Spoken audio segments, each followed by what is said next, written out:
Bonjour, je suis Clémentine et je vous accueille sur le premier podcast qui vous parle de maternité autrement. Vous entendrez ici des femmes qui vous raconteront leur expérience de mère, sans filtre et sans compromis. Grâce à leur récit, vous serez, je l'espère, rassurés, émerveillés, réconfortés et déculpabilisés. Bienvenue dans le merveilleux monde d'une maternité décomplexée. Bienvenue chez Bliss. En général, on est impatiente, on se languit et on trouve globalement que tout prend trop de temps sur les questions de maternité. Mais dans certaines exceptions, qui confirment certainement la règle, tout peut aller très vite. Et la vie peut parfois prendre un virage insoupçonnable, allant jusqu'à transformer des destins a priori tout tracés. Car lorsque frappe le véritable coup de foudre et que deux âmes sœurs se rencontrent enfin, les évidences permettent de gagner du temps. Ce scénario de film romantique, Ninon l'a vécu pour de vrai, il y a 2 ans. Et depuis, elle a eu 2 enfants avec l'homme de sa vie, dont elle est tombée amoureuse en un regard. Alors comment faire face à une telle évidence ? Comment assumer ce vertige de l'amour en étant sûre de ne pas se tromper ? Et surtout, comment gérer une vie de futurs parents qui se construit en même temps qu'une lune de miel ? Qu'est-ce que ça pose concrètement comme question sur l'intimité et la peur de voir une vie sexuelle à peine savourée, malmenée par un accouchement ? Alors si comme moi vous avez adoré Julia Roberts et Hugh Grant tout en vous disant que ça n'arrive jamais dans la vraie vie, eh bien je vous propose de vous laisser embarquer dans l'histoire incroyable de Ninon qui va vous démontrer le contraire et qui vous prouvera une fois de plus que tout arrive quand on s'y attend le moins. Car Ninon est bien devenue maman presque sans s'en rendre compte tant elle était embarquée dans ce tourbillon qui a bouleversé sa vie. Et tout va tellement vite avec Ninon que j'ai carrément oublié d'appuyer sur REC. Allez, c'est parti. C'est hyper impressionnant pour moi d'être là parce que j'espère que je vais être à la hauteur de l'exercice. Ne t'inquiète Mais pas. du coup, effectivement, Bliss est née en même temps que mon histoire d'amour. En tout cas, j'ai découvert Bliss à ce moment-là. Donc je suis fidèle, fan, je suis fidèle et je suis hyper reconnaissante d'être là à mon tour parce que du coup, à ce moment-là, j'avais pas d'enfant. Et je me disais, mais c'est génial. Enfin, c'est génial de témoigner comme ça, d'écouter ces histoires si inspirantes. Et je me dis, peut-être qu'un jour, moi aussi, j'aurai une histoire à raconter sans imaginer... Tu pensais pas que ça arriverait aussi vite, quoi, que non. te retrouver derrière mon micro? Non, du tout. Non. Et pour 2 enfants en plus. Là. C'est assez fou. Tu vois comme quoi la vie est pleine de surprises, hein, Ninon? Ah là, oui, elle est pleine de surprises, ça c'est sûr. Ah, justement, tu vas nous raconter tout ça. J'ai hâte d'avoir justement toute la chronologie. T'es un peu mystérieuse sur Instagram, on sait pas trop. À la fois, tu dis beaucoup et tu as bien raison. À la fois, tu ne dis pas tout non plus. Et du coup, je suis ravie que tu sois là aujourd'hui pour raconter tout en détail, quoi. Ouais.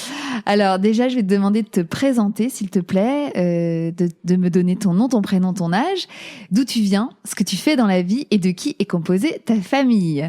En sachant qu'une partie de la famille est là. Oui, exactement. Alors du coup, donc je m'appelle Ninon.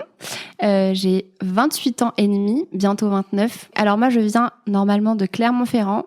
L'Auvergne que j'adore, mais je vis depuis 2 ans du côté de Nantes. Et ma famille est composée de Quentin, mon amoureux, de Mona, ma première petite fille qui a 17 mois, de Milo, qui est donc avec nous aujourd'hui, qui a 3 mois, et de Léon quand même, que j'oublie pas, mon bulldog français, parce qu'il fait clairement partie de la famille, on ne l'oublie pas. D'accord. Tu viens de me dire qu'il y a 2 ans, tu étais à Clermont-Ferrand. Oui. Tu n'avais pas d'enfant. Non. Et aujourd'hui, tout ça est complètement transformé. Tu fais partie de celles pour qui ça va très vite, comme si tu avais appuyé sur un bouton accélération. C'est ça.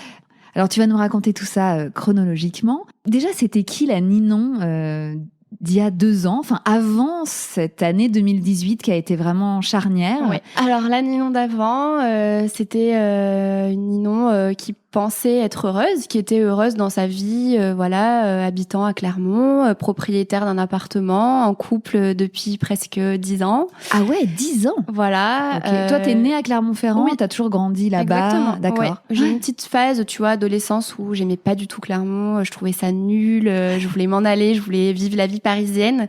Et puis un jour, j'ai réalisé que je vivais dans une ville plutôt cool et je me suis dit mais qu'est-ce que je peux faire moi pour dire qu'ici c'est cool, parce que j'en avais marre, tu vois, des reportages de Jean-Pierre Pernaut qui disait Clermont c'est juste des vaches et du fromage. alors que moi je m'y trouvais si bien. Et c'est là qu'est née en fait mon envie de créer un blog et de partager un petit peu moi ma vie simple, hein, parce que j'ai une vie totalement simple, mais de partager un petit peu mes bonnes adresses, mon style de vie, ce que j'aimais faire, etc. Donc est né mon blog Dis oui ni non. Et j'ai bossé du coup assez tôt dans des agences de communication à Clermont. Et s'en est suivi du coup Instagram et ça a pris assez d'ampleur. Donc ma vie d'avant, c'est cette Ninon-là aussi. Et du coup, t'es devenue indépendante très tôt. Ouais, moi je suis partie de la maison, j'avais 18 ans. Ouais. Puisque j'ai rencontré du coup mon premier amoureux à ce moment-là à 18 ans. Donc à 18 ans, tu rencontres ton premier amoureux. 17 ans. 17 ans. Il a 7 ans de plus. Ouais. Donc, du coup, il est indépendant, il a un métier.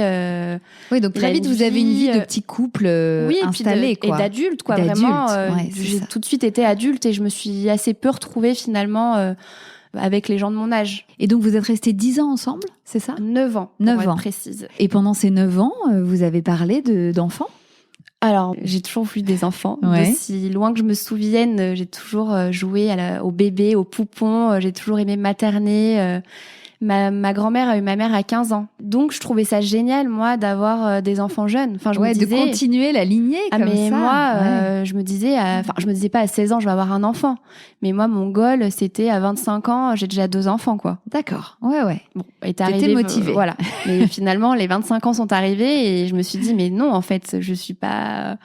C'est pas le moment, quoi. Je suis pas prête. Pourquoi c'était pas le moment? Je sais pas, au fond de moi, je sais pas, je me voyais un tout autre destin, en fait. Je sais pas comment l'expliquer, mais la vie que je menais, je savais qu'à un moment donné, il y allait avoir un espèce de tournant. Ah ouais. Bon, alors, c'est peut-être que j'avais été un peu guidée par une voyante que j'avais vue à un moment donné dans ma vie. Ah bon? Qui m'avait tiré les cartes. Mais attends, qu'est-ce qu'elle t'a dit? Raconte. Elle me dit, ouais, ton couple, t'es pas à 100% heureuse, mais surtout, tu vas faire une rencontre.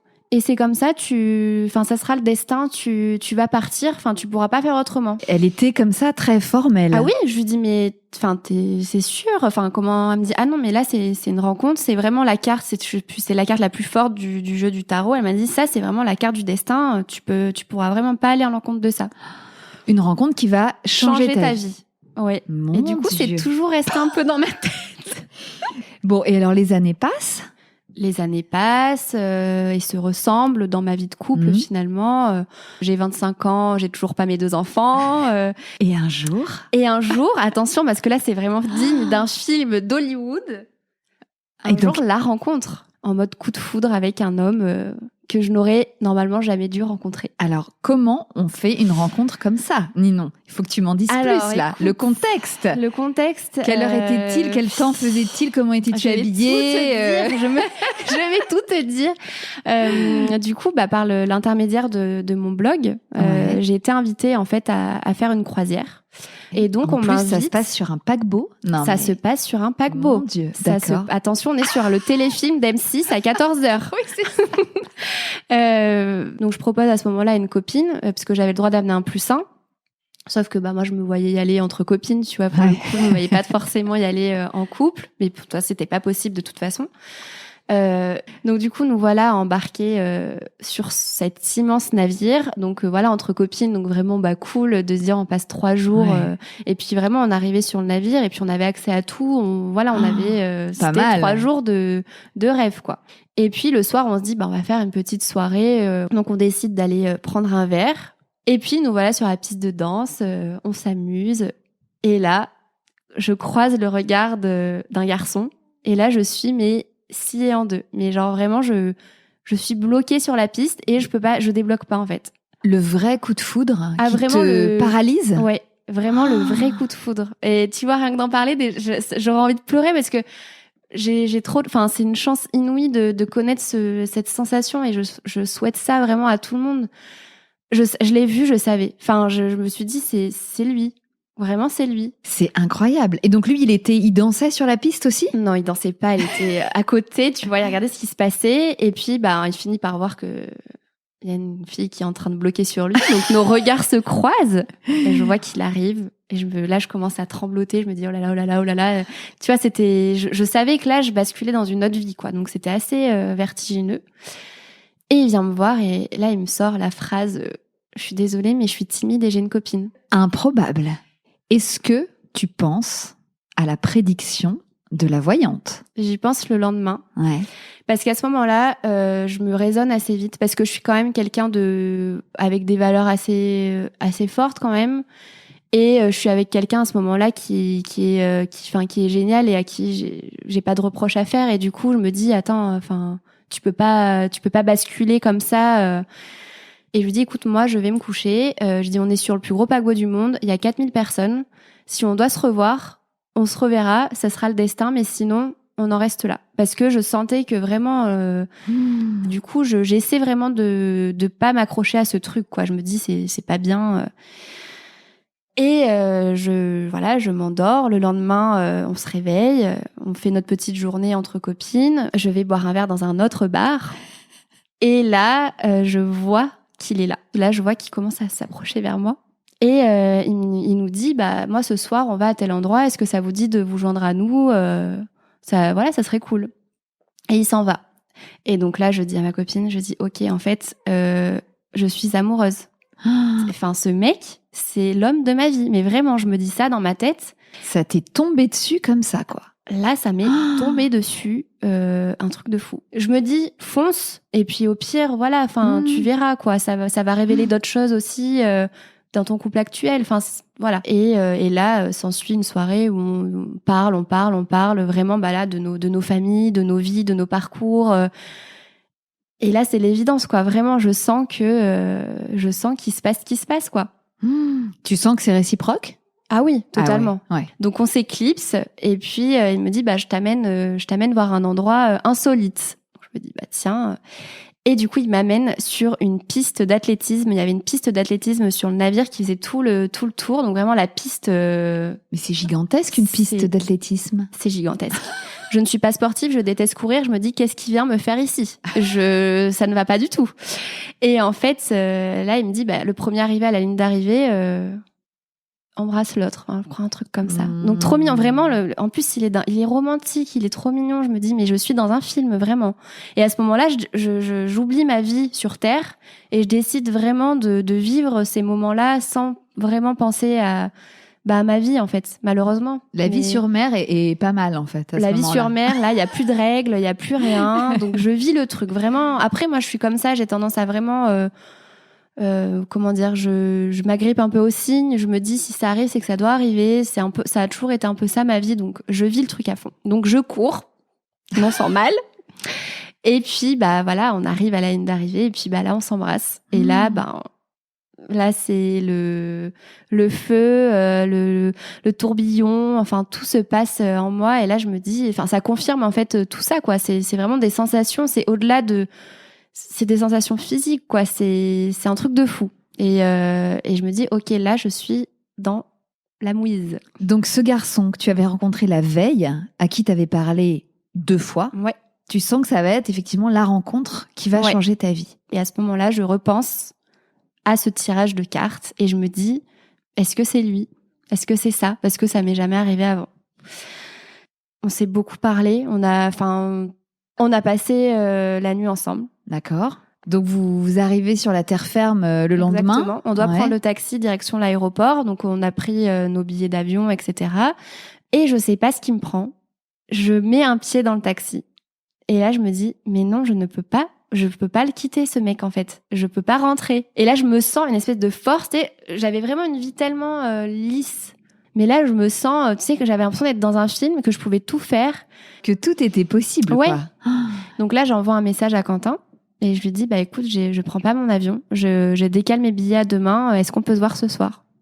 Et donc, on s'est rejoints pour une soirée à Barcelone. Et là, on parlait déjà d'enfants, quoi.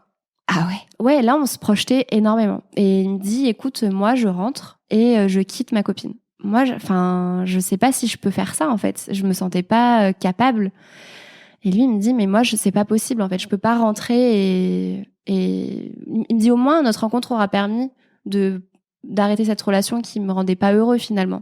Donc, quoi qu'il arrive, je rentre et je quitte ma copine. Donc là, énorme coup de pression, tu vois. Et à la fois, tu devais être très flattée. Ouais, flattée, mais je me dis, attends, c'est peut-être moi, du coup. Enfin, vraiment, là, j'ai peur, quoi. Je me dis, mais mince, je vais lui faire un truc, alors que moi, j'ai pas été capable de faire la même chose de mon côté. Enfin, Là, c'était assez compliqué.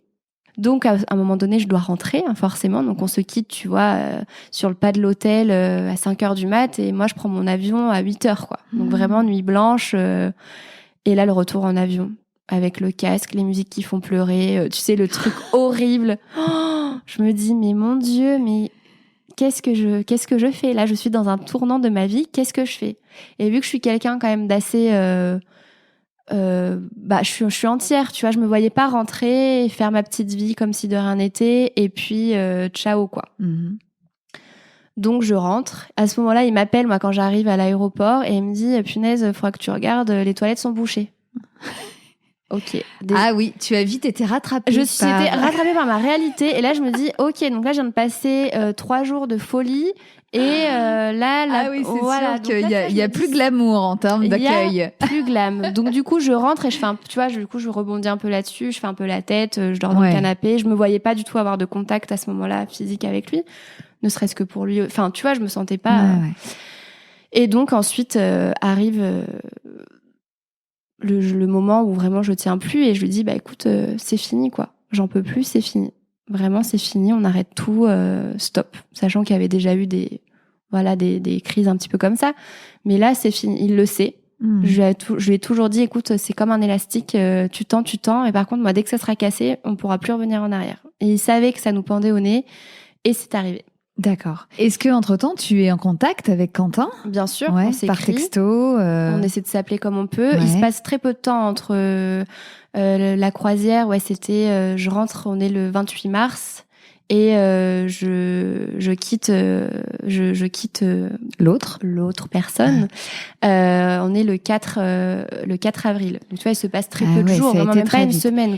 Et on se dit avec Quentin qu'il faut qu'on se voit vite et qu'il faut qu'on se retrouve dans un endroit neutre pour essayer de se passer un petit peu de temps ensemble et voir si vraiment ça se confirme l'un pour l'autre. Voilà. Et alors lui, du coup, il n'avait pas quitté sa copine. Si. Entre-temps, si. Entre-temps, il avait. Donc là, vous étiez tous les deux disponibles. Oui, on était tous les deux droits dans nos bottes de se dire, ok, on se confie, on a le droit de le faire, quoi. Génial. Et donc, on se retrouve à Paris une semaine après. Donc tout va très vite, en fait. Ah ouais. Vraiment, tout s'enchaîne. En fait, on a l'impression d'être ensemble depuis toujours, quoi. Quand on est à Paris, qu'on voit des bébés, des poussettes, il me dit, mais je t'imagine tellement mère, t'auras un corps tellement beau enceinte. Il me dit des trucs vraiment très puissants à ce moment-là. Donc, dès le départ, je suis conditionnée à être la future mère de ses enfants, quoi. Vraiment, D'accord. je sais qu'il pense ça, je le pense aussi. Donc, on a su tout de suite que c'était l'évidence, que c'était simple, que c'était beau et que ça allait le faire, quoi. Vraiment, là, on s'était embarqué dans quelque chose de concret. Tout roule, vraiment, on a passé Tout te plaisait chez lui. Oui, tout, vraiment. Tout. Oh mon Dieu. Non mais c'est vraiment une comédie romantique. Ah mais ton vraiment. Truc, hein. Voilà, pour résumer, magique. Ok. Je me suis dit, ok, là c'est sûr, je me trompe pas. Même si c'était très relativement rapide. Ouais. Bon, de toute façon, votre histoire a démarré comme elle l'est en fait aujourd'hui. Oui. C'est-à-dire qu'elle a démarré rapidement. Et vous n'avez jamais cessé d'aller vite, en fait. Donc, ce séjour parisien se termine. Toi, habitant Clermont et lui, Saint-Nazaire. Oui. Il fallait trouver un lieu commun d'habitation. Alors, qu'est-ce que vous décidez ? Alors là, ça en est suivi des allers-retours, souvent moi qui allais le voir. Donc lui, il habitait encore chez son père. Donc du coup, moi j'y allais. On s'est retrouvés en mode adolescent. Moi qui avais mon indépendance depuis mes 17 ans. Ah oui, ça a dû te faire bizarre. J'étais en mode chez beau papa, dans la chambre d'ado, tu vois. Mais bon, ça avait un côté très... moi qui avais vécu des choses très sérieuses très tôt. Ouais. Je vivais une certaine, tu vois, adolescence, légèreté, donc c'était rigolo. Mais bon. Et c'est ensuite au mois d'août qu'on décide de se faire un petit voyage en amoureux à Rome, où finalement on passe assez peu de temps à l'extérieur. faut parler des choses. Oui, parlons-en s'il te plaît. Voilà, les bébés ne sont pas arrivés comme par magie. Je lui dis, écoute, moi je prends pas la pilule, je connais mon cycle, mais par contre, voilà, faut faire très attention. Et je lui dis, il faut savoir que ça peut arriver. Donc, en fait, est-ce que tu es conscient de ça ? Si tu veux pas d'enfant, il faut prendre tes prédispositions. Tu vois, vraiment, en gros, c'était ça, quoi. Et puis, je regarde mon cycle et je dis, là, par contre, on est sur le pic plus, donc faut faire attention. Et sauf qu'en fait, à chaque fois, on vit le truc et en fait, je sais pas. Du coup, dans ma tête, je me dis, mais c'est sûr, là, je vais tomber enceinte, quoi. Je lui dis, mais on va avoir un enfant si on continue. Et il me dit, bah ouais, et alors, en fait. Vous n'habitez pas ensemble. Ça fait à peine 5 mois que vous êtes ensemble. Même pas officiellement, tu vois, on va dire qu'on s'est mis ensemble au mois de mai. 3-4 mois plutôt. 3-4 mois, ouais. Et pourtant, vous vous dites que si tu venais à tomber enceinte, eh ben, ça serait pas grave. Ouais. Ok. Bizarrement, ouais. Et puis, les jours se passent, les semaines, je continue les allers-retours chez lui. Il trouve une maison. Donc, déménagement prévu, la première semaine de septembre. Et donc Et en fait, là, très vite, je me rends compte que j'ai un retard sur mes règles qui sont hyper calées depuis des années. Je te dis, j'ai mon appli, je sais que ça dure 4 jours. Là, j'ai du retard. Et je me dis, ouch, mince. Donc, je lui dis direct. Et puis, pareil, on se voit à se brosser les dents en même temps dans la salle de bain. Et puis, tu sais, à faire genre, t'imagines et tout. Vraiment, mais truc de fou, quoi. Attends, mais donc, tu lui dis que t'as un retard de règles et donc, tu fais un test dans la foulée ? Alors, je fais la route. Ah bon ? Tu fais pas de test dans la chez foulée. Lui. Je me sens trop. En fait, il y a quand même ce truc où on est ensemble depuis pas longtemps, on est très complices, on sait que voilà, mais il y a une pudeur quand même entre nous de sujets quand même difficiles à aborder, même si on s'est dit qu'on voulait des enfants et tout. En fait, une fois que ça arrive sur le terrain, on se dit, enfin moi je me dis, ça fait peut-être beaucoup pour toi, quoi, beaucoup pour tes épaules. Enfin, donc je fais la route et là je peux pas résister en fait. Je me dis, je m'arrête à une pharmacie, j'achète un test et il faut que je le fasse parce que je savais au fond, vraiment je le sentais. Donc du coup, avant de rentrer chez ma mère, chez qui j'habitais, pour pas être dans mon appartement, je m'arrête à mon appartement pour être tranquille pour faire ce test. Donc l'appart vide. Ouais, l'appart vide qu'on avait acheté avec mon ancien compagnon. Voilà, donc je fais le test. C'est vraiment le classique avec les petites barres qui s'affichent. Et là, je vois juste une barre qui s'affiche. Donc là, je souffle. Et direct, je prends mon téléphone, je l'appelle et je lui dis, écoute, c'est bon, j'ai fait le test. Et là, j'ai même pas le temps de finir ma phrase. Je vois pas la deuxième barre s'afficher. Parce que tu sais, ça met un petit peu de temps entre les deux. Tu la vois donc s'afficher sous tes yeux, en fait. Sous mes yeux. Et en direct, je suis au téléphone avec lui. Et je rigole parce que, nerveux, quoi. Enfin, vraiment. Il me dit quoi? Qu'est-ce qu'il y a? Je dis, non, mais je suis enceinte, en fait. Il me dit, attends, mais quoi? Attends, faut que je fasse. Et là, il me dit, faut que je fasse quoi? Faut que je vienne? Tu sais, genre, je sens le truc, sa voix se décomposer.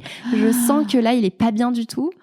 Et je suis pas bien non plus. Toi, tu dois être dans un état très, très bizarre aussi. Je me dis, je vais en faire un autre, c'est pas possible. Cette fois, j'achète avec la datation. Là, ouais. Voilà.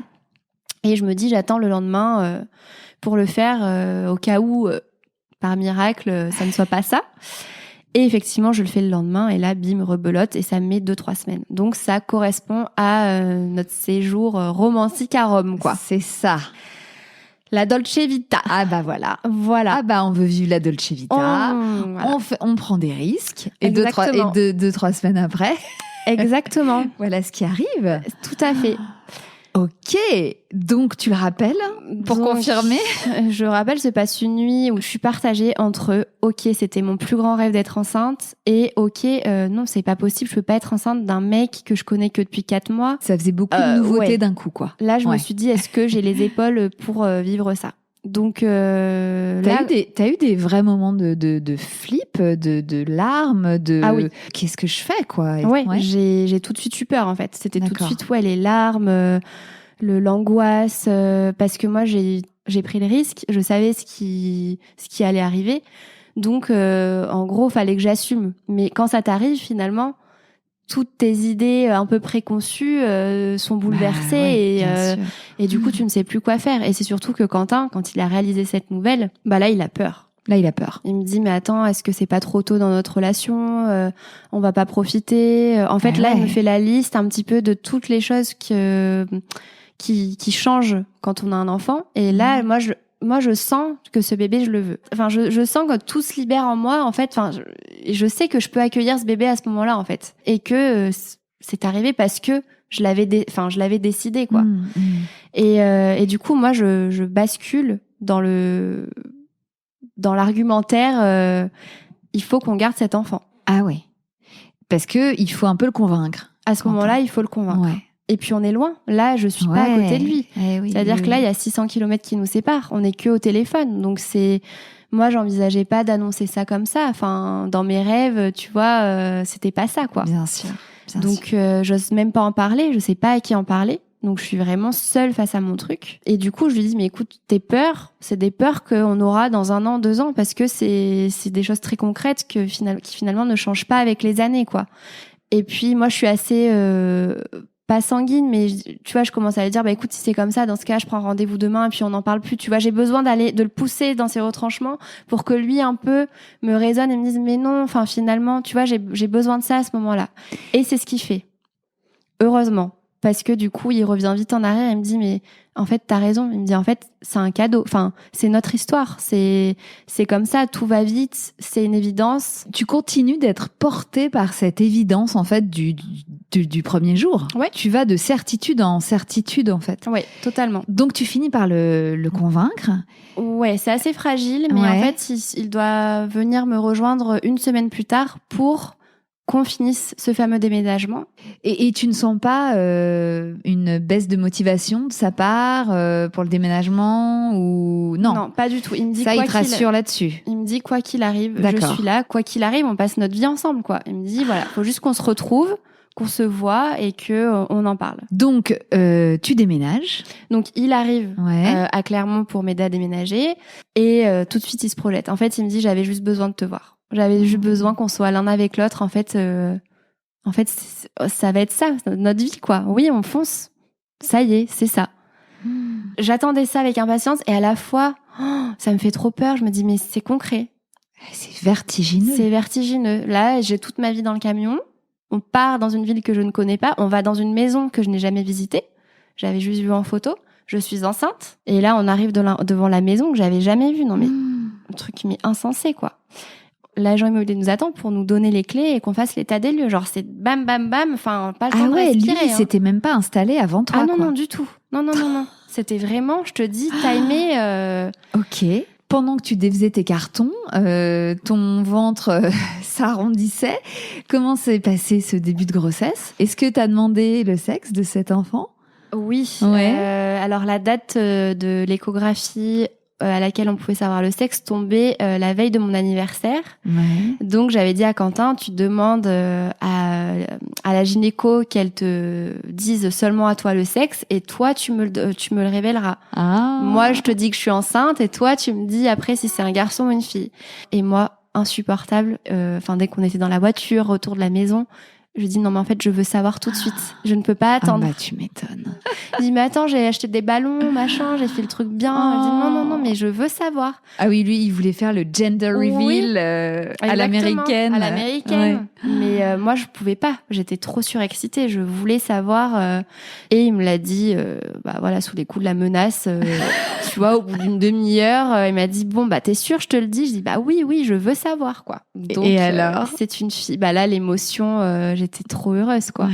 Bon, et alors les mois qui ont suivi, comment ça s'est passé? Comment tu t'es préparée? Comment tu appréhendais l'accouchement? Est-ce que c'est quelque chose qui te faisait flipper? Ou au contraire, est-ce que tu étais impatiente de vivre ça? Alors, j'ai profité à fond de ces mois de grossesse. Je me délectais de chaque moment, de voir mon ventre grossir, de voir ce corps changer. Tout était beau, tout était un amoureux, encore plus amoureux, qui adorait mon corps. Tu vois, j'avais une sexualité épanouie, parce que ça, c'était ma plus grande peur aussi, de me dire, on vient de se rencontrer. C'était clairement quelque chose de très important dans notre relation, puisque moi je me retrouvais vraiment, j'avais eu auparavant vraiment des grosses fêlures, des grosses blessures qui ont totalement cassé ma sexualité, mon côté femme et tout. Et là, cette rencontre, cette nouvelle vie m'ouvrait aussi à cet épanouissement-là. Bien sûr. Et je me suis dit non, mais là je suis enceinte, ça veut dire que ça va s'arrêter. Ça et va en freiner. fait, pas du tout, parce que Quentin m'a trouvée encore plus belle enceinte et que il adorait ce corps. Et du coup, en fait, c'était naturel. On se posait même pas de questions. Ouais, c'est ça. C'était nous et génial. Donc vous avez chouette. continué en fait de notre vie de jeune couple. Oui, c'est ça, exactement. Totalement. Ouais. Sans aucun aucun tabou, aucune barrière. Non, puis même ça nous faisait rire, tu vois, parce qu'on disait, mais en fait, ça change rien. Puis après, on se disait, mince alors, on est des mauvais parents déjà. Enfin, tu vois, Mais non, c'était super cool, une très belle grossesse et j'avais hâte d'accoucher. Moi, c'était un moment que je rêvais de vivre en fait, parce que c'est l'inconnu. Tant que tu l'as pas vécu, tu peux pas savoir ce qui t'attend. Est-ce que tu t'es préparée d'une façon particulière ? J'étais suivie par une sage-femme que je voyais à côté pour tout ce qui était... je rêvais d'un accouchement un peu naturel. Moi, j'aurais rêvé accoucher à la maison. Il se trouve qu'étant un peu isolée dans une maison un peu reculée, c'était trop loin de la maternité. Il aurait fallu que je sois, je crois, c'est 20 minutes max, il me semble, et j'étais à 25 minutes. Donc, et puis Quentin était pas du tout rassuré à cette idée.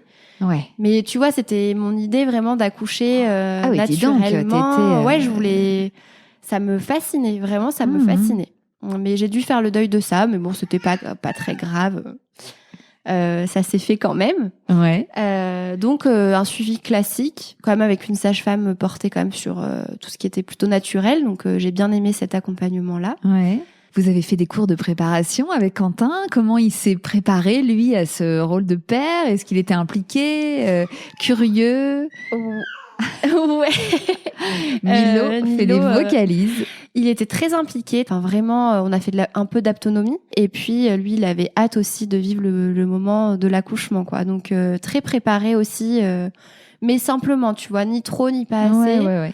C'est fou quand même de se dire que votre couple grandissait vraiment en même temps que cette grossesse, quoi. Ouais. Enfin, tout n'était que première fois, évidemment, comme n'importe quel couple qui a son premier enfant. Mais vous cumuliez les premières fois, parce que c'était aussi des premières fois de couple, quoi. Ouais. Donc, tu vois, du coup, on a essayé, tu vois, de faire booster un peu notre couple pendant ma grossesse, tu vois, essayer de faire des choses un peu folles avant l'arrivée de... Ouais, pour avoir justement l'impression d'avoir eu une vie de couple avant d'être parent, c'est ça. Et alors, vous avez préparé quoi, justement, organisé quoi ? Et ben moi, à Noël, je lui ai fait une grosse surprise. Je lui ai préparé un voyage à New York. Donc, on s'est fait en fait le nouvel an à New York. D'accord. Et puis, j'avais fait les choses en grand, tu vois, le bel hôtel. Enfin, vraiment, j'avais pas compté. Je m'étais dit, il faut qu'on vive cette parenthèse de rêve. Parce que après, effectivement, on va vivre autre chose et on n'aura peut-être pas l'occasion de faire ça comme ça. C'est un bon truc, ça. Je trouve que t'as très bien fait. C'était important. Ouais. D'avoir des souvenirs, en fait, de se créer des souvenirs à deux avant d'être trois, quoi. Et encore une fois, ça correspondait à cette histoire un peu magique, tu vois, un peu folle. On prend les billets, on s'en va. Vous continuiez sur la thématique de la comédie romantique américaine, quoi. Là, vous êtes allé dans la matrice, en fait. Mais on était dans le truc totalement cliché, mais assumé, quoi, parce que nous, on était trop heureux. Mais oui, c'est ça. Et en fait, tout l'amour rayonnait autour de nous, tu vois. En fait, c'était un truc, trop beau, quoi. Et puis, mon terme étant prévu au mois de mai, c'était le 5 mai. Et finalement, elle est arrivée le 6. Oui, donc tu as dépassé le terme. J'ai dépassé le terme. Ouais. J'ai été déclenchée parce que j'avais plus assez de liquide amniotique. Donc, on pouvait pas attendre les 5 jours après terme. Ils m'ont fait ça directement. Et alors, tu as souffert des contractions déclenchées ? Les contractions, la douleur, c'est vraiment des moments par lesquels j'avais envie de passer. Je rêvais d'avoir la poche des os qui se perce à la maison, partir en furie, encore dans l'idée, tu vois, du film. Pour autant, tu voulais pas accoucher de manière physiologique non plus. Alors, je m'étais mis en tête que je pourrais ne pas demander la péridurale. Ah ouais, ok. Je me mettais pas la pression là-dessus. Je savais que je pouvais l'avoir, je savais que c'était là si jamais. Mais dans ma tête, tu vois, je me lançais un petit peu le challenge d'attendre au max du max. Ok. Sachant que je suis rentrée à l'hôpital la veille de mon déclenchement, puisque j'avais déjà des fortes contractions suite à un décollement des membranes. Ok. Donc, le truc pas hyper cool, mais bon, je l'ai fait.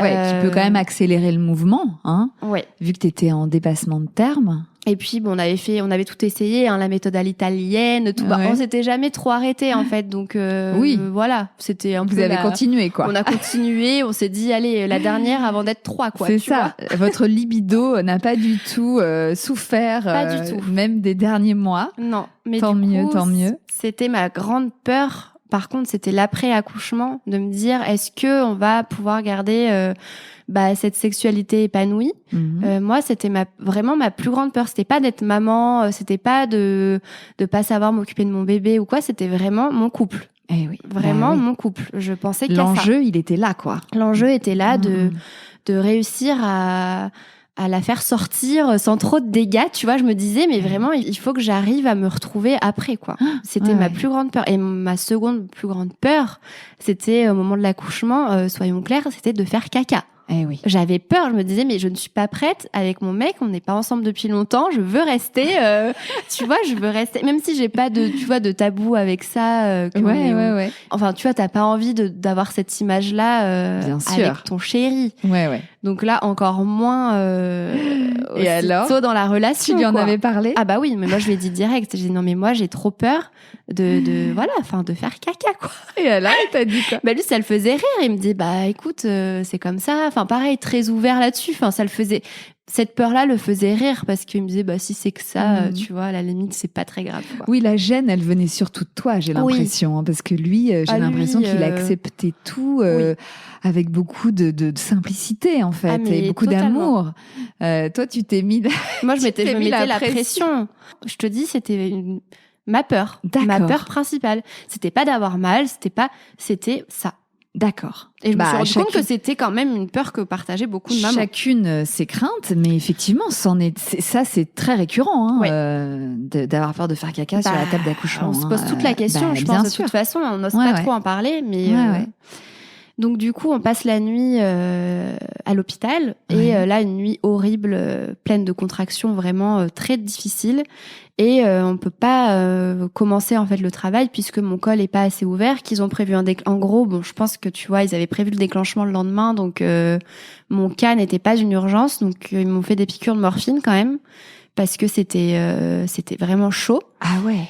Et le lendemain, quand je suis allée en salle de naissance pour le déclenchement, j'étais déjà ouverte à 5. Et oui, parce qu'en fait, le travail avait démarré sérieusement. Oui, vraiment, je me suis dit, ok, en fait, c'est ça les contractions. Je vais peut-être revoir mon envie d'accouchement physiologique. Donc, vient le moment donc de la salle de naissance, le déclenchement, et là, on bascule dans une longueur horrible, puisque finalement, j'ai l'impression que le fait de me déclencher retarde totalement le processus, et je n'accouche pas de la journée. Donc, t'as passé la journée en salle de naissance? J'ai passé la journée. Je suis rentrée en salle de naissance le dimanche à 9h. J'ai accouché le lundi à 6h du matin. Oh là là. Donc en fait, le déclenchement a tout stoppé. Ah, mais le déclenchement a flingué le travail mis en place. Mais quoi. Comment ça se fait si t'étais déjà dilatée à 5? Pourquoi ils n'ont pas laissé le travail se terminer naturellement? Je comprends pas. Je pense qu'ils ont dû se dire que ça allait accélérer le truc, mais non. Donc ils m'ont rompu la poche des os après, tu vois, parce que à midi, j'avais toujours pas enclenché les choses, donc on m'a fait la rupture de la poche des os. Ouais. Et c'est à ce moment-là qu'on m'a dit, est-ce que vous voulez la péridurale ou pas, puisque une fois que la poche des os est rompue, les contractions vont être beaucoup plus intenses et ça va être plus dur. Donc là, je crois que je devais être à 6, il me semble. Et j'ai dit OK pour la péridurale, puisque ça faisait depuis la veille que j'avais mal. Je savais que j'allais la demander à un moment donné. Donc je me suis dit autant demander maintenant plutôt que d'avoir mal. Et puis Et ça a dû freiner davantage la péridurale. Souvent, on dit que ça ralentit un peu. Donc là, le déclenchement plus la péri, en fait, c'était le cocktail, le gros frein, quoi, à un travail qui finalement avait plutôt bien démarré. Ouais. Quel dommage, rétrospectivement. Ah oui. Parce c'était que t'as très dû frustrant. avoir mal et trouver le temps long. Et puis, c'était surtout qu'on a vu défiler, tu vois, les changements de service. Donc, on s'attachait, entre guillemets, à une sage-femme en se disant, on crée du lien un peu avec elle, puisque c'est elle qui va mettre au monde notre enfant. Et puis, en fait, bim, fin de service. Ouais, c'est pénible, ça. Ça, c'était un peu pénible. Et surtout que, donc, la sage-femme du dimanche, à 20h le soir, nous dit, bon, bah, ça sera pas moi, je vous laisse entre les mains de mon collègue. Ah non, à la pire scénario. Je ne m'étais pas fait à l'idée que je pouvais en fait être accouchée par un homme. Et en fait arrive Jérôme, le sage-femme, c'est un peu notre dieu vivant, tu vois. C'est vrai. Il se passe un truc avec ce mec, un feeling, vraiment, et tout de suite on se sent en confiance, et qui a tout de suite été à l'écoute et qui a eu envie de nous faire plaisir, quoi. Vraiment, avec tout ce que j'avais comme idée, il a voulu tout mettre en place. Donc la lumière tamisée, la petite musique, le fait de limiter un petit peu l'accès à la chambre, d'être vraiment dans notre bulle. Et il y a vraiment participé avec cœur, quoi, vraiment. Et toi, t'as réussi à oublier tes a priori ou tes craintes, justement, d'avoir un homme comme médecin accoucheur? Totalement. Bon. Parce qu'il a été très doux. Il a gagné ta confiance très vite, j'ai l'impression. Ah oui, vraiment, ça a été une rencontre, tu vois. Ah, génial. Donc, je me suis dit, finalement, il n'y a pas de hasard, c'est que ça devait être lui. Donc, mais bon, il est 20h à ce moment-là, 21h, 22h, 23h, minuit. Il doit changer son il part le matin à 7 ou 8 heures, je crois. Donc plus les heures passent, plus je me dis mais ça va même pas être lui, quoi. Elle va jamais arriver. Ce fameux Jérôme, du coup, me montre des exercices. Entre-temps, je lui dis ma peur première, donc ça le fait rire. Il me dit mais y a pas de souci, on est habitué à ça, et justement il faut pousser dans ce sens-là, quoi. Donc il faut pas avoir peur. Donc bon, je me dis de toute façon il faut y aller. Et puis à 4h du matin, tout s'enclenche. Et là, il me dit, ça y est, on va pouvoir pousser, on va pouvoir y aller. Donc là, le soulagement d'enfin commencer le travail. Et donc, on s'installe et c'est le moment de pousser. Et donc, là, je pousse. Donc, on met en place la playlist qu'on avait préparée, tu vois. Ouais. Et je crois que ça durait 1h30, il me semble, la playlist. Ouais. Je pousse. Et là, tu sais, je commence à réentendre la même chanson. Moi, je me rendais pas compte du temps. Mais en fait, ça faisait là plus d'1h30 que je poussais. Je n'en pouvais plus. En fait, elle était coincée dans le bassin. Moi, j'allais très bien. Elle allait très bien. Moi, j'avais dit que je voulais vraiment un accouchement au plus physio et éviter tout ce qui était matériel. Instruments, voilà. Forceps, ventouse. Que je voulais, la laisser descendre tranquillement, pousser tant qu'elle allait bien et moi aussi. Je voulais vivre le truc. Donc, je crois qu'il est allé un peu hors protocole puisque le temps de pousser en France, il me semble que c'est 45 minutes. Mais donc, Mona est sortie au bout de 2h03 de pousser. Donc, à 6h du mat? À 6h du mat. Mais écoute, elle a fini par sortir. Sans trop de déchirures, épisio, instruments. On la pose sur mon ventre. La magie fut, moment magique. Et puis quand tout s'estompe un petit peu, je demande à Jérôme, je dis bon alors, ça va, c'est pas trop la cata. Et là il me dit non, mais il y a rien du tout. Il m'a dit c'est comme si il ne s'était rien passé. Donc j'étais là. Le soulagement. Le soulagement, on va pouvoir reprendre de plus belle. Tu vois, non mais c'était vraiment, j'appréhendais énormément. Mais oui, mais bon, à juste titre, parce que ça peut être un carnage. Bah oui, mais finalement le fait qu'elle ait mis du temps à descendre, mon corps s'est vraiment mis en mode un bébé arrive et a pris le temps de... Et oui. Quand ça va trop vite, parfois c'est là où il y a le plus de dégâts puisque Absolument. Le corps est mis à rude épreuve. Là, les tissus ont eu le temps de se détendre, de s'assouplir, ouais. Et c'était pas plus mal. Et alors, la rencontre avec votre fille? J'ai longtemps culpabilisé parce que j'ai pas ressenti ce waouh immédiat en fait. Parce que l'accouchement était tellement long. Ouais. J'étais soulagée que ça soit enfin terminé, mais tu vois, j'ai pas ressenti tout de suite ce truc, ça y est, mon bébé est là. Ouais. Il m'a fallu un petit peu de temps pour me remettre un peu de mes esprits. Pour récupérer.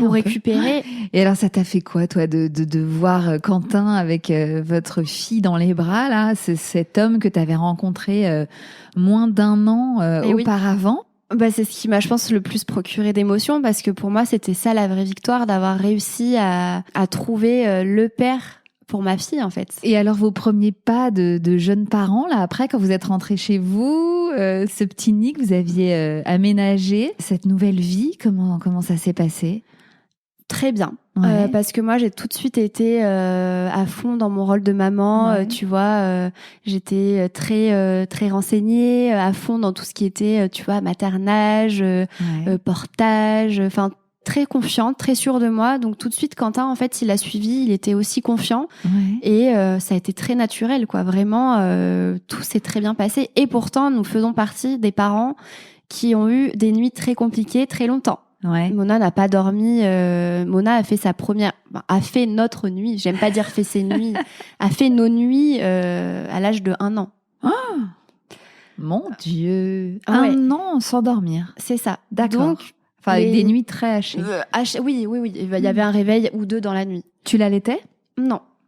Non. D'accord. Ça, c'est pareil. C'est un point clé dans notre histoire parce que j'aurais souhaité allaiter et en fait, c'était tellement tôt dans notre relation avec Quentin qu'il y avait encore cette pudeur. Je l'ai beaucoup regretté, mais je vivais très bien de donner le biberon à ma fille. Ça n'a pas été un deuil à faire. C'est juste un petit regret, mais ça s'est fait différemment. Et puis, c'était un moyen aussi pour lui de participer et de nourrir sa fille. Totalement. Plus que si, évidemment, tu l'avais allaité. Ouais.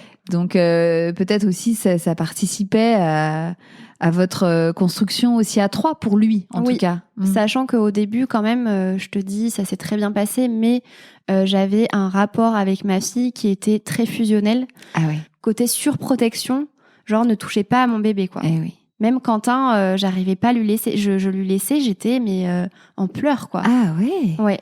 Les premiers temps ont été comme ça, assez difficiles. On se battait pour pousser la poussette, on se battait pour donner le biberon. Oui. Tu vois, c'était gentil. Hein, mais t'as ressenti une vraie fusion, quoi, Ouais. avec ta fille. Ah oui, totalement. Ah, ouais. Totalement. J'étais cette mère-là, tu vois, louve, surprotectrice. Elle dormait à côté de moi, le berceau était collé contre le matelas, je lui tenais la main. C'était notre bébé, bien sûr, mais c'était mon tout, quoi. C'était ma famille que j'avais plus puisque j'étais loin. Et Bien puis, sûr, une nouvelle sûr. histoire qui s'écrit. Ouais. Donc un démarrage en fusion et à la fois, vous, dans votre couple, plutôt chouette. Oui. Une vie sexuelle qui a repris. Écoute, on son n'a pas cours trop ou pas tardé. Ouais. Franchement, on a même été assez coquinou quand même. En fait, moi, j'avais peur d'attendre. Tu sais, je m'étais dit, si on attend trop, je vais peut-être avoir peur. Tu sais, après, c'est quand même une appréhension. Tu voulais te remettre en selle rapidement. Bah ouais, alors pas tant pour le côté, je ne suis pas, comment on va penser que je ne suis pas nymphomane. Parce non, que mais ça alors, laisse à croire. on a le droit d'avoir une sexualité épanouie mais... sans être nymphomane, enfin. La sexualité peut être centrale dans un couple et c'est génial. Enfin, bah, bien tant sûr. mieux. Donc, non, ne t'inquiète pas. Mais vu que je connaissais pas ça avant, tu vois, j'avais l'impression que là, c'était trop. Ouais, mais c'est mais important du coup, d'en parler parce que, effectivement, c'est la crainte de beaucoup de Oui. femmes qui accouchent et il y en a plein qui appréhendent de s'y remettre et tout et qui n'osent pas le dire. Ouais. Donc, voilà. Moi, Parlons-en. Mais oui, totalement, parce que tu sais, moi, mes copines, je leur ai dit, je vous dirai tout. Je vous dirai vraiment, et j'avais à cœur d'aborder ce sujet parce que effectivement, moi, c'était une de mes peurs et je trouvais personne pour me rassurer. Les copines que je pouvais avoir, bah, c'était pas trop leur truc, donc c'était pas leur priorité, donc ça avait tardé, ou alors il y avait des douleurs, machin. Et moi, ça m'envoyait pas du rêve. Et je me disais, mais oh mon Dieu, ça va être atroce. Donc, je voulais pas trop tarder, effectivement. Et tu te sentais. Je me sentais, en fait. De recommencer. Ouais. Je m'étais dit, dès que je vais retrouver le désir, tu as la sensation vraiment d'avoir envie, eh bien, il n'y a pas de raison de se priver, en fait. Donc, évidemment, il faut attendre que toute la période un peu relou où tu perds du sang en masse se termine. Mais effectivement, après, si tu le sens, tu peux y retourner. Alors, écoute, je t'avoue qu'on n'a pas attendu cette période. C'est vrai. En fait, ouais, non, mais vous étiez hyper pressés, non, mais nous, quoi. on était en mode, ok, on est parents, mais en fait, nous, on est un couple, on s'aime trop, il faut qu'on s'y remette, quoi. Ok. Donc, et ça en mode, et ça vous dégoûtait pas? On était la première fois qu'on l'a fait, c'était sous la douche. Ouais. Comme ça, on s'est dit voir les sensations, comment c'était. Donc c'était très particulier parce que bah forcément, tu viens de faire passer un bébé, donc c'est particulier. Donc je l'ai assez mal vécu, tu vois, parce que le fait que, en plus, on parle beaucoup, on se dit vraiment les choses. Donc le fait que lui me dise, ouais, bah c'est vrai que. Tu vois, c'est plus un peu le coup de massue. Ouais. Je me suis dit, ok. Mais bon, après, j'ai relativisé. Je me suis dit, attends, ça fait une semaine que j'ai accouché. Au bout d'une semaine? Ah ouais. Attends, mais, non, mais quand j'y repense, on est des... Ouais, mais... Bah, si vous le sentiez comme ça, attends, y a pas de honte à avoir. En fait, moi, j'avais envie, en fait. Donc, tu vois, je me suis dit, bah allez, on tente. Et alors, les sensations étaient différentes? Ouais. Ouais. Bah oui, c'était différent et c'était perturbant, quoi. Je me suis dit, bah en fait, ça va peut-être pas être si simple. Mais Et est-ce que c'était agréable? c'était pas désagréable. Nuance. Voilà, te dire, je vais pas mentir à dire c'était l'extase directe, mais c'était pas comme je pouvais imaginer que ça serait, tu vois. D'accord. Donc plutôt rassurée en me disant que ça allait prendre un petit peu de temps et que quel meilleur moyen de se rééduquer que de pratiquer. Absolument. Parce que la rééducation du périnée et tout, finalement, je m'étais dit, plutôt que de faire ça avec une sonde chez la sage-femme, tu vois, autant pratiquer Mais à la oui, maison. bien sûr. Donc voilà, c'est ce qu'on a fait. On a repris notre activité petit à petit. Et puis, tout s'est remis en place très rapidement, très sereinement. Et même, je vais te dire, mieux qu'avant. Ah ouais? Ouais, j'ai ressenti que c'était mieux qu'avant. Et alors, vous avez tellement pratiqué que finalement, une autre grossesse est arrivée. Alors, est-elle arrivée par surprise? Est-elle arrivée par choix? Au bout de combien de temps est-elle arrivée déjà? Alors, elle est arrivée au bout de 4 mois. Non, mais c'est ça. Non, mais c'est... Donc, 4 mois et Mona, demi, ouais. donc, Mona avait 4 mois et demi Ouais, et tu es retombée enceinte. ouais. Alors, comment est-ce possible? Est-ce que c'était voulu? Alors, les 3 premiers mois de Mona, on était vraiment sur un petit nuage. On découvrait notre rôle de parent. Tout se passait bien, même si, tu vois, elle dormait pas, mais c'était normal, c'était un nourrisson. La fatigue se faisait pas trop ressentir. On était vraiment en mode, mais c'est génial, on est trop heureux, tout se passe super bien. Franchement, on en fait un deuxième. On s'était dit qu'on voulait 2 enfants rapprochés. Quand je te dis bébé rapproché, nous, on s'imaginait peut-être 2 ans d'écart, tu vois. Moi, je pensais pas qu'on pouvait retomber enceinte en fait aussi facilement.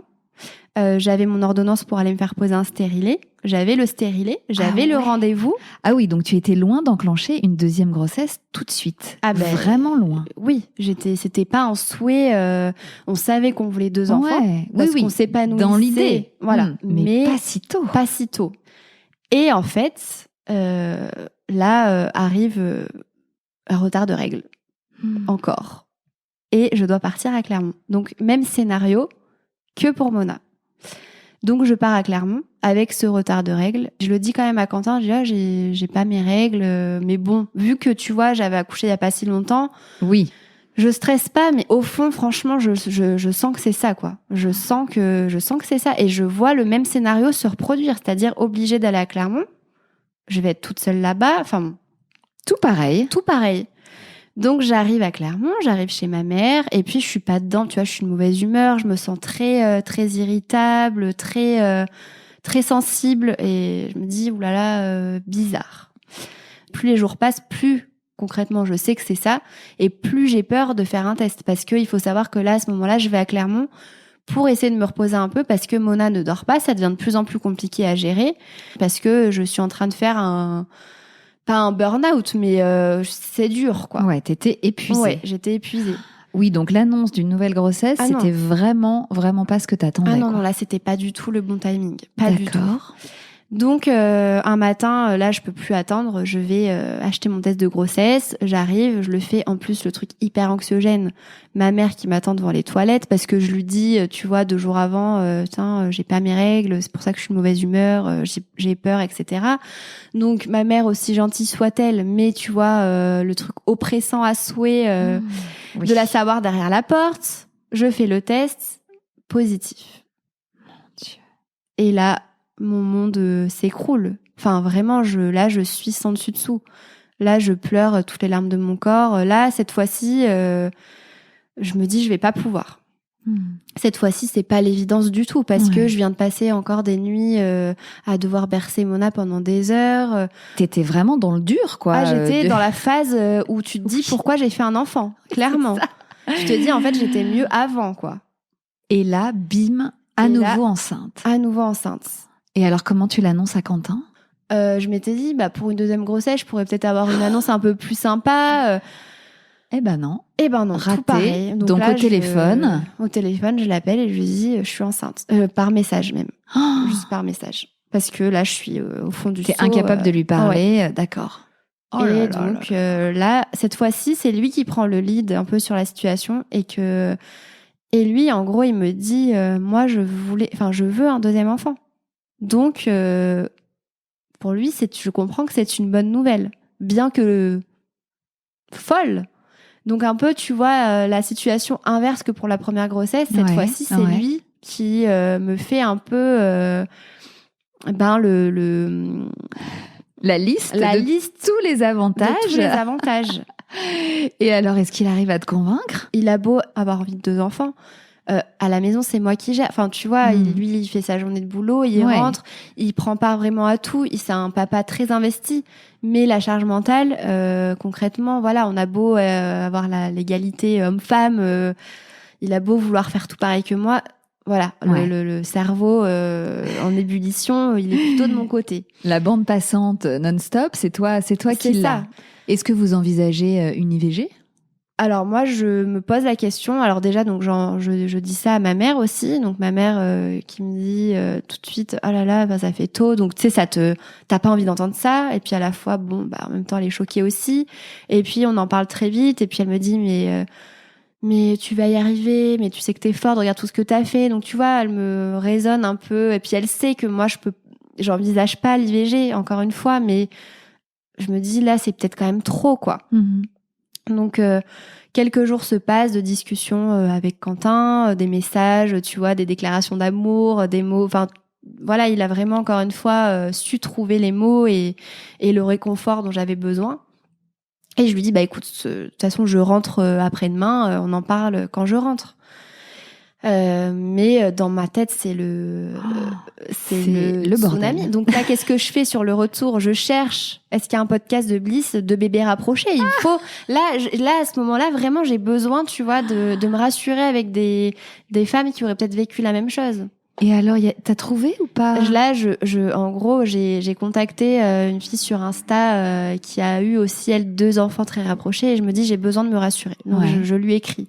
Et je trouve un soutien, en fait, avec elle, puisque son histoire m'inspire. Je vois qu'elle a ses 2 filles. D'accord. Et vraiment, je me réfugie. Tu te raccroches à ça, Je me raccroche à son histoire. Je me dis...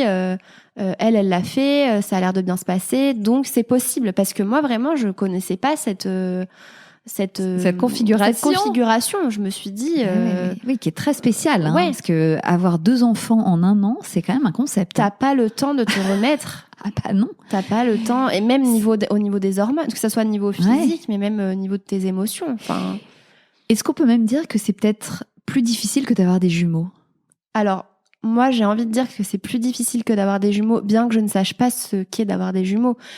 Mais on me le dit, les mamans d'enfants rapprochés et même les mamans de jumeaux sont d'accord pour dire qu'effectivement, c'est très dur. Parce que c'est 2 bébés, mais qui ont des besoins très différents et des rythmes très différents. C'est ça. Et 2 grossesses. Au lieu d'une pour les 2. Oui.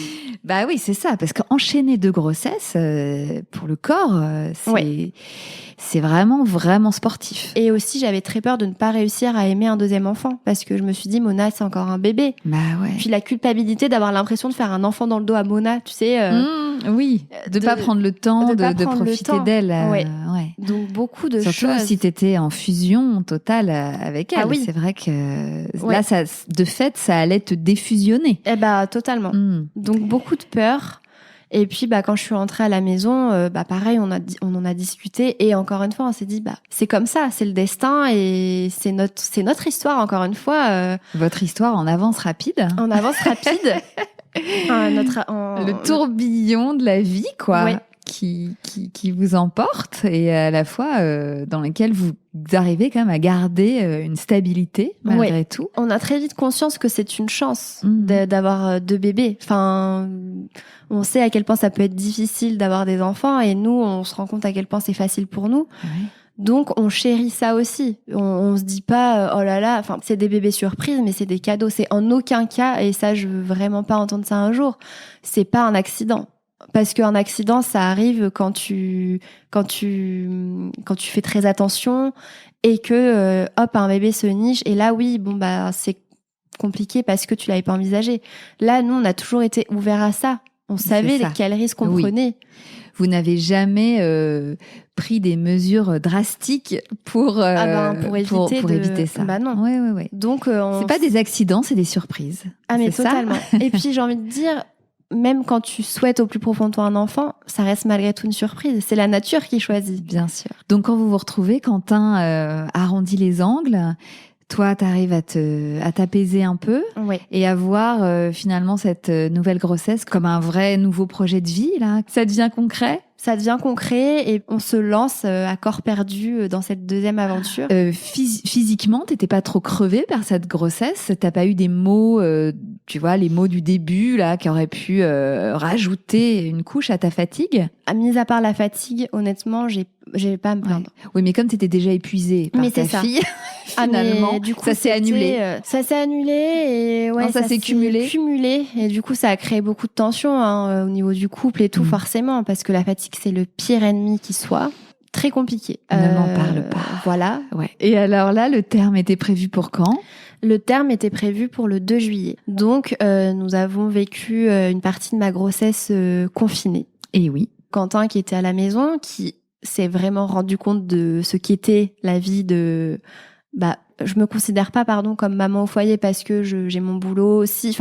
Mais lui se rendait pas compte de mes journées, en fait. Et oui. Et là, il s'est dit... Là, il a compris. Ok, en fait, c'est chaud. Mais par contre, moi, le confinement, on va dire, je l'ai plutôt bien vécu puisque pour une fois, j'étais pas toute seule. Il était avec moi. Il a pu m'aider, me soutenir, tu vois, éviter aussi de porter Mona, de faire les choses un peu costauds du quotidien.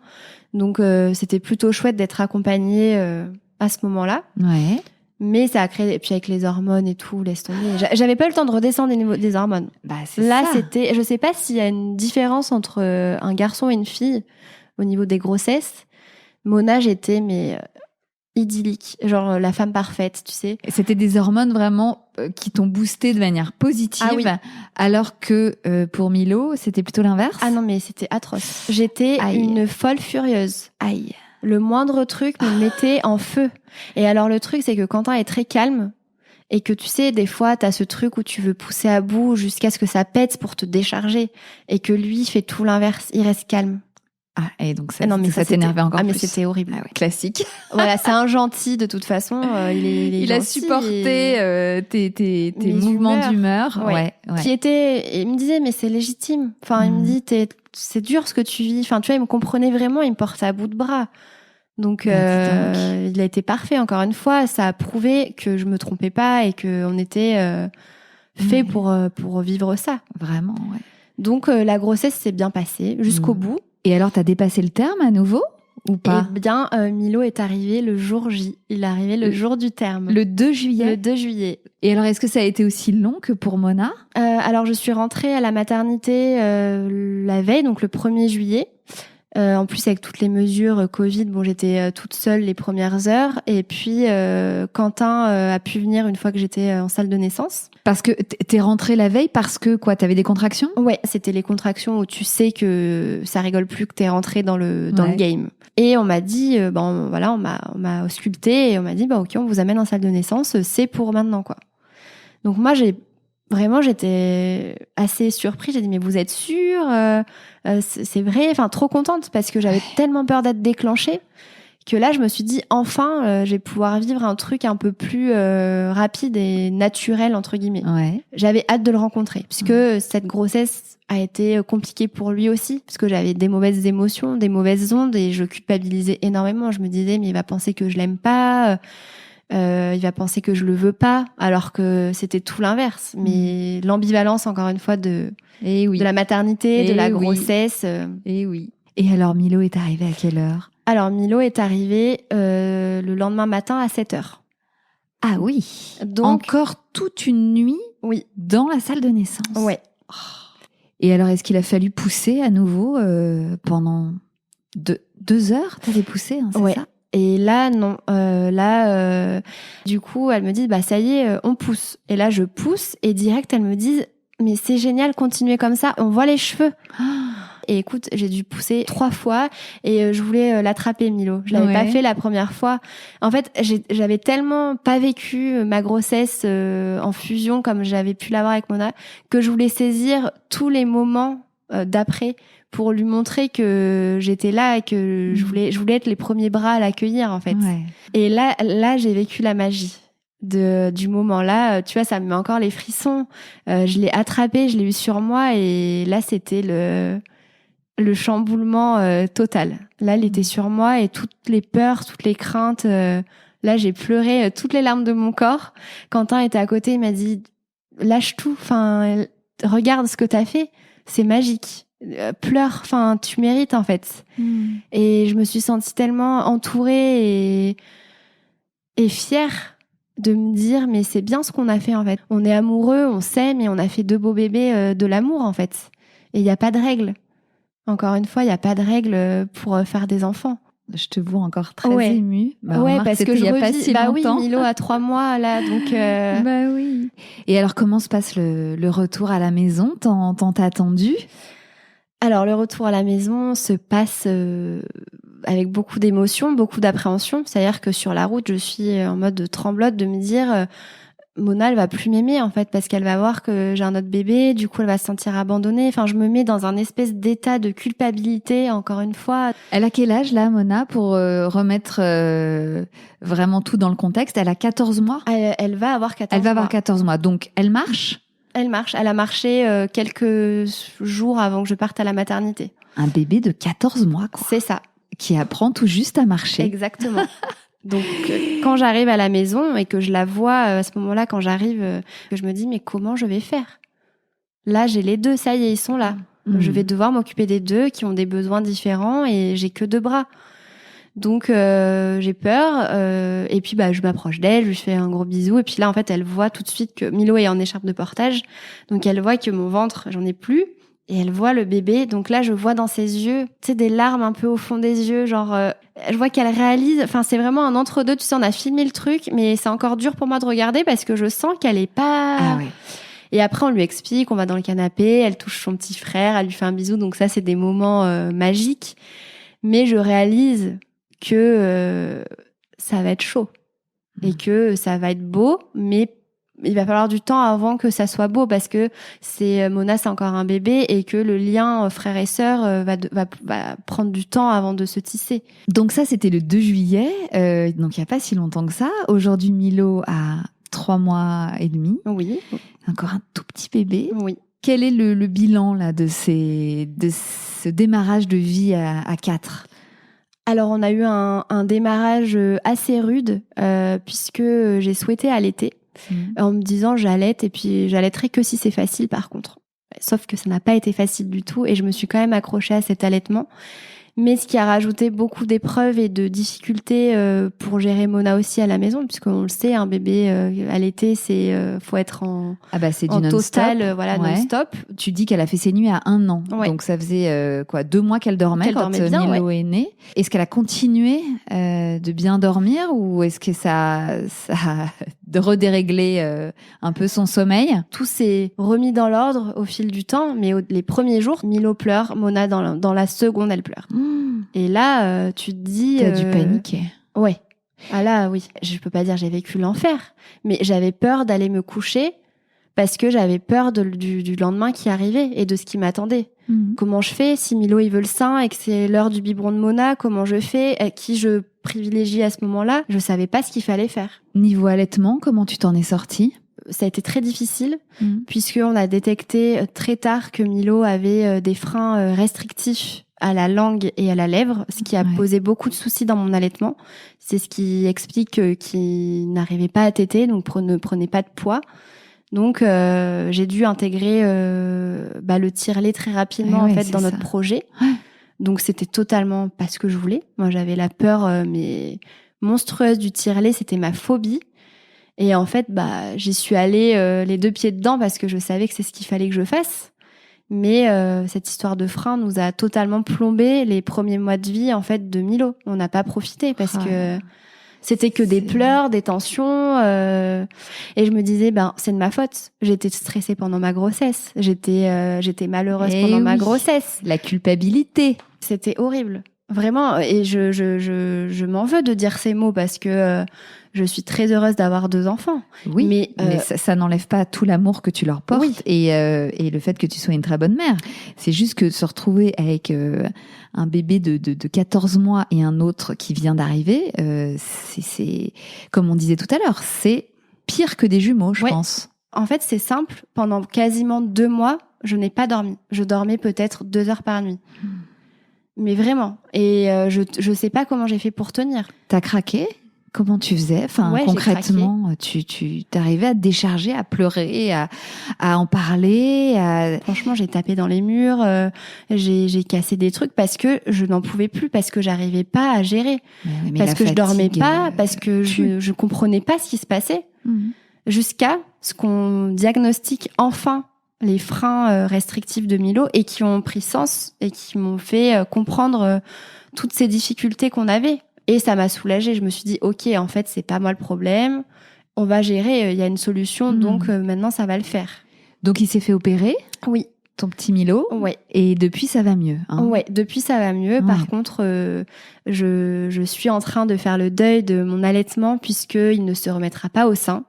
Il a une succion qui est totalement désorganisée et qui lui demande beaucoup d'efforts en fait au sein. Donc je tire mon lait et je lui donne mon lait, mais clairement, j'ai pas les avantages de l'allaitement et j'ai pas les avantages du biberon puisque dès qu'il dort, je tire mon lait, je lui donne le biberon, le temps de donner le biberon, changer la couche, machin truc, il faut que je retire, tu laves le machin. C'est un bordel monstre. Ouais, mais que tu gères quand même depuis presque 4 mois, ce qui est vraiment, je trouve, un exploit déjà d'avoir tenu tout ce temps. Voilà, je suis très fière d'avoir tenu jusque-là, de voir que Milo explose les courbes, qu'il est en parfaite santé, c'est une grande fierté. Mais c'est vrai que tu vois, j'ai du mal à dire que je l'allaite parce que pour moi, donner le biberon, j'ai pas cette sensation de voilà, il y a ce lien que tu n'as pas quand tu. Donc voilà, je regrette en fait les fois où je me suis énervée quand il était au sein. Parce que finalement, j'aurais dû chérir un peu ces moments et me dire que c'était magique et que c'était pas forcément donné à tout le monde de le faire. Comment veux-tu chérir un moment où tu vois ton bébé qui est pas bien, où tu vois qu'il se nourrit pas bien ? Enfin, faut pas que tu te sentes coupable de ça. C'est normal que tu aies ressenti ça. C'est ton instinct de mère nourricière aussi qui voyait qu'il y avait un problème. Oui. Et tu avais raison, il y avait un problème. Oui. Donc, comment tu te sens aujourd'hui ? Toi, Ninon la maman, toi, Ninon la femme de Quentin. Comment ça va aujourd'hui ? Eh bien, écoute, je sors enfin la tête de l'eau. Je prends mon rythme en fait avec les deux. Ça commence vraiment à se faire très naturellement. Ouais. Voilà, je vais passer à autre chose. Je pense au niveau de l'allaitement. Je vais prendre soin de moi, mais je pense qu'on a trouvé notre équilibre et que le meilleur est à venir pour nous parce que on va pas, ça va pas être 3 ans, 3 enfants, 4 ans, 4 enfants. On va s'arrêter là. T'es sûre de ça ? Oui. Je suis pas sûre. On sait pas de quoi la vie est faite. Ouais. Mais en tout cas, je peux dire aujourd'hui qu'on a trouvé notre équilibre et qu'il suffisait juste d'un petit peu de temps. Ouais, enfin, du temps, vous n'en avez pas eu beaucoup. Donc, tout ce que vous avez accompli en si peu de temps, franchement, ça force l'admiration et vous avez 2 beaux enfants. Effectivement, l'amour a l'air tellement puissant entre vous et vous êtes tellement forts en fait, tous les deux. Finalement, ce coup de foudre, était meant to be, comme dans les films. C'est ça. Et ils vécurent heureux et eurent beaucoup d'enfants. Et nous, on fait un peu l'inverse. On fait les enfants et on se construit après. Voilà, on va vivre nos premières fois d'amoureux quand ils seront un peu plus grands, mais c'est une très grande fierté en tout cas pour nous d'avoir construit la famille dont on rêvait en fait. Ouais, tu peux être fière. Ouais. Ils firent beaucoup d'enfants et vécurent heureux. C'est ça, c'est l'inverse. Mais en tout cas, merci beaucoup Clémentine. Merci à toi Ninon, j'étais ravie d'en connaître un peu plus sur toi. Et aujourd'hui peut-être vous allez pouvoir un peu plus vous poser vous mettre à une vitesse normale. Hein? C'est ça. Bon merci en tout cas Ninon. Belle vie à vous 4 et à bientôt. Merci Clémentine. Ciao. It's hard to get you bored, I must admit. Voilà, c'est la fin de cet épisode qui, je l'espère, vous aura fait oublier la morosité ambiante le temps d'une écoute. Je remercie infiniment Ninon et son histoire pleine de paillettes qui prouve bien que la vie peut décidément aller très vite et toujours évidemment au moment où on s'y attend le moins.